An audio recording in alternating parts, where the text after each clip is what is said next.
To attempt an understanding of Muad'Dib without understanding his mortal enemies, the Harkonnens, is to attempt seeing truth without knowing falsehood. It is the attempt to see the light without knowing darkness. It cannot be. From Manual of Muad'Dib by the Princess Irulan. It was a relief globe of a world, partly in shadows, spinning under the impetus of a fat hand that glittered with rings. The globe sat on a free-form stand at one wall of a windowless room, whose other walls presented a patchwork of multicolored scrolls, film books, tapes, and reels. Light glowed in the room from golden balls, hanging in mobile suspensor fields. An ellipsoid desk with the top of jade-pink petrified elica wood stood at the center of the room. Vermiform suspensor chairs ringed it, 2 of them occupied. In one sat a dark-haired youth of about 16 years, round of face with sullen eyes. The other held a slender, short man with an effeminate face. Both youth and man stared at the globe, with the man half hidden in shadows spinning it. A chuckle sounded beside the globe. A basso voice rumbled out of the chuckle. "There it is, Pitta. The biggest man-trap in all history. And the Duke's headed into its jaws. Is it not a magnificent thing that I, the Baron Vladimir Harkonnen, do?" "Assuredly, Baron," said the man. His voice came out tenor with a sweet, musical quality. The fat hand descended onto the globe, stopped the spinning. Now all eyes in the room could focus on the motionless surface and see that it was the kind of globe made for wealthy collectors or planetary governors of the Empire. It had the stamp of imperial handicraft about it. Latitude and longitude lines were laid in with a hair-fine platinum wire. The polar caps were insets of finest cloud-milk diamonds. The fat hand moved, tracing details on the surface. "I invite you to observe," the basso voice rumbled. "Observe closely, Pitta. And you too, Fade Rotha, my darling. From 60 degrees north to 70 degrees south, these exquisite ripples. Their coloring, does it not remind you of sweet caramels? And nowhere do you see the blue of lakes, or rivers or seas, and these lovely polar caps so small. Could anyone mistake this place? Arrakis, truly unique. A superb setting for a unique victory." A smile touched Pitta's lips. "And to think, Baron, the Padishire Emperor believes he's given the Duke your spice planet. How poignant." "That's a nonsensical statement," the Baron rumbled. "You say this to confuse young Feda Rotha. But it is not necessary to confuse my nephew." The sullen-faced youth stirred in his chair, smoothed the wrinkle in the black leotards he wore. He sat upright as a discreet tapping sound sounded at the door behind him. Pitta unfolded from his chair, crossed to the door, cracked it wide enough to accept a message cylinder. He closed the door, unrolled the cylinder, and scanned it. A chuckle sounded from him. Another. "Well?" the Baron demanded. "The fool answered us, Baron." "Whenever did an Atreides refuse the opportunity for a gesture?" the Baron said. "Well, what does he say?" "He's most uncouth, Baron. Addresses you as Harkonnen. No sire et cousin. No title. Nothing." "It's a good name," the Baron growled, and his voice betrayed his impatience. "What does dear Leto say?" "He says, your offer of a meeting is refused. I have oft times met your treachery, and this all men know." "And?" the Baron said. "He says the art of Canley still has admirers in the Empire. He signs it Duke Leto of Arrakis." Pitta began to laugh. "Of Arrakis! Oh my, this is almost too rich." "Be silent, Pitta," the Baron said, and the laughter stopped as though shut off with a switch. "Canley, is it?" the Baron said. Vendetta, eh? And he uses the nice old word so rich in tradition. To be sure, I know he means it. You made the peace gesture, Pitter said. The forms have been obeyed. For a mentat, you talk too much, Pitter, the Baron said. And he thought, I must do away with that one soon. He has almost outlived his usefulness. The Baron stared across the room at his mentat assassin, seeing the feature about him that most people noticed first. The eyes, the shaded slits of blue within blue, the eyes without any white in them at all. A grin flashed across Pitter's face. It was like a masked grimace beneath those eyes like holes. But, Baron, never has revenge been more beautiful. It is to see a plan of the most exquisite treachery, to make Leto exchange Caladan for Dune, and without alternative because the Emperor orders it. How waggish of you! In a cold voice, the Baron said, You have a flux of the mouth, Pitter. But I am happy, my Baron, whereas you were touched by jealousy. Pitter! Ah, Baron, it is not regrettable you were unable to devise these delicious schemes by yourself? Some day I will have you strangled, Pitter. Of a certainty, Baron. Enfin, but what a kind act is never lost, eh? Have you been chewing, Verret, or Senator Pitter? Truth without fear surprises the Baron, Pitter said. His face drew down in a caricature of a frowning mask. Aha! But you see, Baron, I know as a mentat when you will send the executioner. You will hold back, just so long as I am still useful. To move sooner would be wasteful, and I am yet of much use. You know what it is that you learned from that lovely Dune planet. Waste not. True, Baron? The Baron continued to stare at Pitter. Fade Rotha squirmed in his chair. These wrangling fools, he thought. My uncle cannot talk to his mentat without arguing. Do they think I've nothing to do except listen to their arguments? Fade, the Baron said. I told you to listen and learn when I invited you in here. Are you learning? Yes, uncle. The voice was carefully subservient. Sometimes I wonder about Pitter, the Baron said. I cause pain out of necessity, but I swear he takes a positive delight in it. For myself, I can feel pity towards the poor Duke Letter. Dr. Yue will move against him soon, and that will be the end of all the Atreides. But surely Leto will know whose hand directed the pliant doctor, and knowing that will be a terrible thing. Then why haven't you directed the doctor to slip a kindle between his ribs quietly and effectively? Pitter asked. You talk of pity, but the Duke must know when I encompass his doom, the Baron said, and the other great houses must learn of it. The knowledge will give them pause. I'll gain a bit more room to maneuver. The necessity is obvious, but I don't have to like it. Room to maneuver? Pitter sneered. Already you have the Emperor's eyes on you, Baron. You move too boldly. One day the Emperor will send a legion or two of his Sardaukar down here, onto Giddy Prime, and that'll be the end of Baron Vladimir Harkonnen. You'd like to see that, wouldn't you, Pitter? The Baron asked. You'd enjoy seeing the corpse of Sardaukar pillage through my cities and sack this castle? You'd truly enjoy that.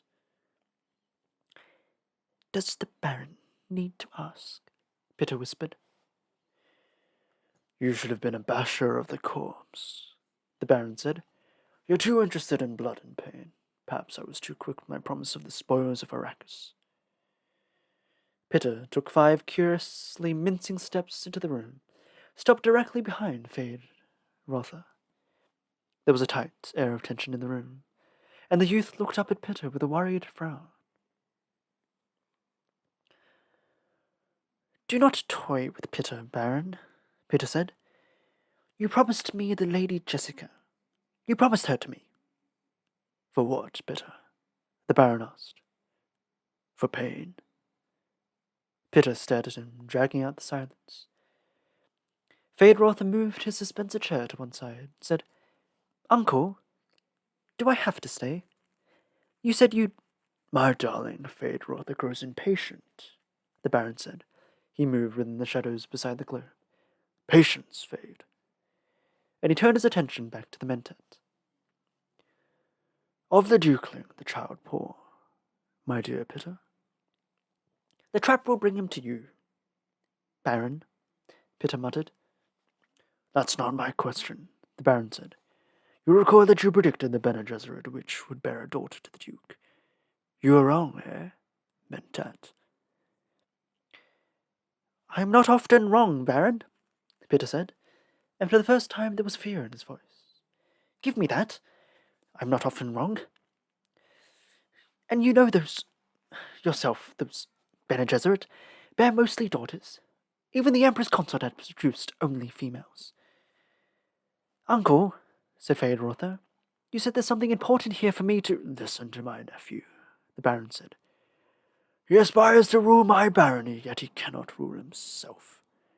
The Baron stirred beside the globe, a shadow among shadows. Well then, Feydrother, hearkening. I summoned you here hoping to teach you a bit of wisdom. Have you observed our good mentat? You've learned something from this exchange. Have you? You should have. But, Uncle, a most efficient mentat, Pitter, wouldn't you say, Fade? Yes, but... Ah, indeed, but he consumes too much spice. Eats it like candy. Look at his eyes. He might have come directly from the Arakeen labor pool. Efficient, Pitter, but he's still emotional and prone to passionate outbursts. Efficient, Pitter, but he can still err. Pitter spoke in a low, sullen tone. Did you call me here to impair my efficiency with criticism, Baron? Impair your efficiency? You know me better, Pitter. I wish only for my nephew to understand the limitations of a mentat. Are you already training my replacement? Pitter demanded. Replace you? Why, Pitter, where could I find another mentat with your cunning and venom? The same place you found me, Baron. Perhaps I shouldn't add that, the Baron mused. You seem a bit unstable lately, and the spice you eat. Are my pleasures too expensive, Baron? Do you object to them? My dear Pitter, your pleasures are what tie you to me. How could I object to that? I merely wish my nephew to observe this about you. Then I'm on display, Pitter said. Shall I dance? Shall I perform my various functions for the eminent Feydrother? Precisely, the Baron said. You are on display. Now be silent.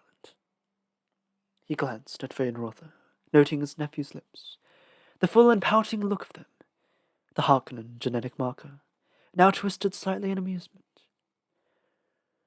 This is a mentat, Fade. It has been trained and conditioned to perform certain duties. The fact that it is encased in a human body, however, must not be overlooked. A serious drawback that I sometimes think the ancients, with their thinking machines, had the right idea. They were toys compared to me, Pitter snarled. You yourself, Baron, could outperform those machines. Perhaps, the Baron said. Well. He took a deep breath, belched. Now, Pitter, outline for my nephew the salient features of our campaign against the House of Atreides. Function as a mentat for us, if you please. Baron, I've warned you not to trust one so young with this information. My observations of... I'll be the judge of this, the Baron said. I gave you an order, mentat. Perform one of your various tasks. So be it, Pitter said. He straightened, assuming an odd attitude of dignity, as though it were another mask, but this time clothing his entire body. In a few days, standard, the entire household of the Duke Leto will embark on a spacing guild liner for Arrakis. The guild will deposit them at the city of Arakeen rather than at our city of Karthag.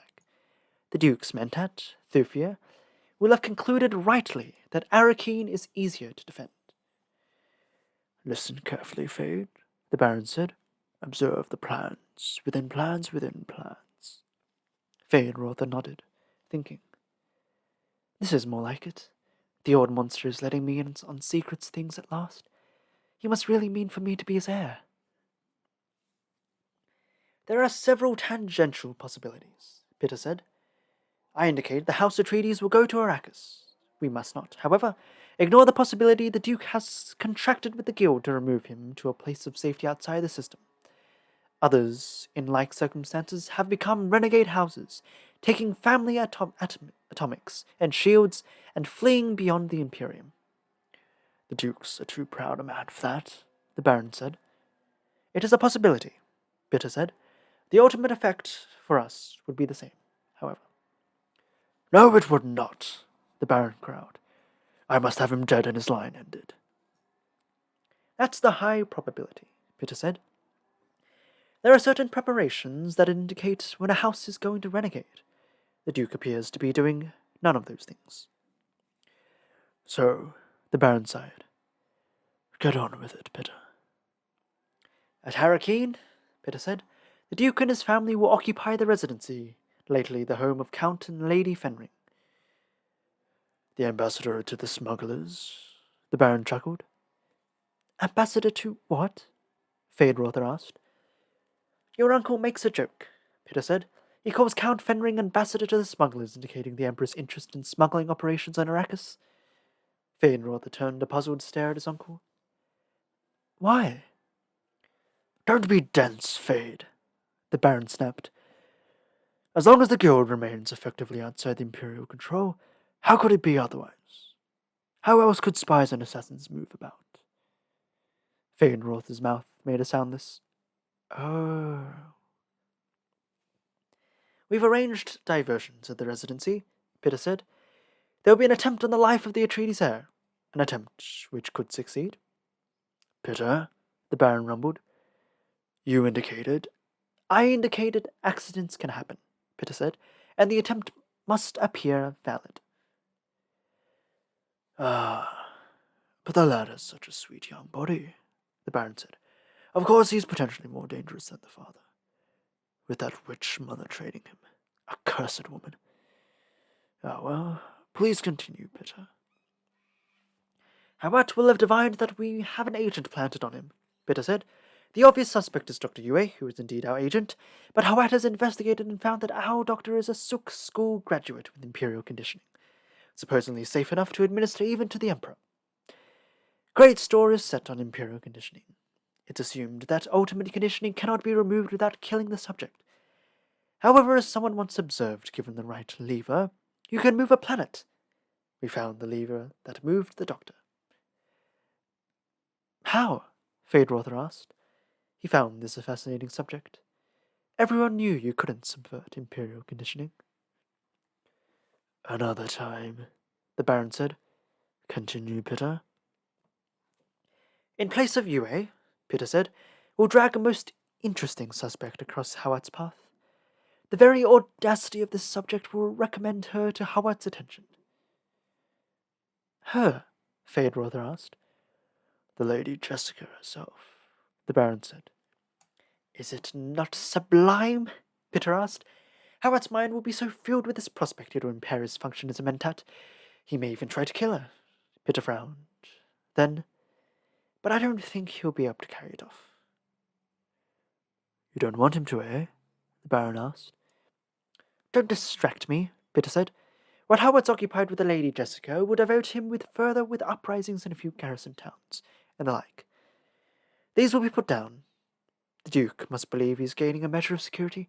Then when the moment is ripe, we will signal Yue and move in without major force. Ah. Go ahead. Tell him all of it, the Baron said.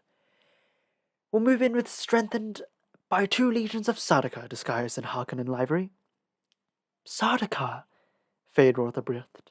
His mind focused on the dread Imperial troops, the killers without mercy, the soldier fanatics of the Padishah Emperor. You see how I trust you, Feyd, the Baron said. No hint of this must ever reach another great house. Else the Landsraad might unite against the Imperial House, and there'll be chaos. The main point is, Pitta said, is this. Since House Harkonnen is being used to do the Imperial dirty work, we've gained a true advantage. It's a dangerous advantage, to be sure, but if used cautiously, will bring House Harkonnen greater wealth than that of any other house in the Imperium. You have no idea how much wealth is involved, Fade, the Baron said. Not in your wildest imaginings, to begin. We'll have an irrevocable directorship in the Colm Company. Fade and Rotha nodded. Wealth was the thing. Colm was the key to wealth. Each noble house dipped from the company's coffers, whatever it could under the power of the directorships. These Colm directorships, they were the great real evidence of political power in the Imperium, passing with the shifts of voting strength within the Landstrand as it balanced itself against the Emperor and his supporters. The Duke Leto, Pitta said, may attempt to flee to the new Fremen scum along the desert's edge. Or he may try to send his family into that imagined security, but that path is blocked by one of His Majesty's agents. The planetary ecologist, you remember him? Kynes. Fade remembers him, the Baron said. Get on with it. You do not drool very prettily, Baron, Pitta said. Get on with it! I command you, the Baron roared. Pitta shrugged. If matters go as planned, he said, House Harkonnen will have a sub-fief on Arrakis within a standard year. Your uncle will have a dispensation of that fief. His own personal agent will rule on Arrakis. More profits, Feyd-Rautha said. Indeed, the Baron said, and he thought. It's only just. We're the ones who tamed Arrakis, except for the few mongrel Fremen hiding in the skirts of the deserts, and some tame smugglers bound to the planet almost as tightly as a native labor pool. And the great houses will know that the Baron has destroyed the Atreides, Pitta said. They will know. They will know, the Baron breathed. Loveliest of all, Pitta said, is that the Duke will know too. He knows now. He can already feel the trap. It's true the Duke knows, the Baron said, and his voice held a note of sadness. He could not help but know. More's the pity. The Baron moved out and away from the globe of Arrakis. As he emerged from the shadows, his figure took on a dimension, grossly and immensely fat, and with subtle bulges beneath the folds of his dark robes, to reveal that all this fat was sustained partly by portable suspensors harnessed to his flesh. He might weigh 200 standard kilos in actuality, but his fate would carry no more than 50 of them. I am hungry, the Baron rumbled, and he rubbed his protruding lips with a beringed hand, stared down at Feyd-Rautha through fat and folded eyes. Send for food, my darling. We will eat before we retire.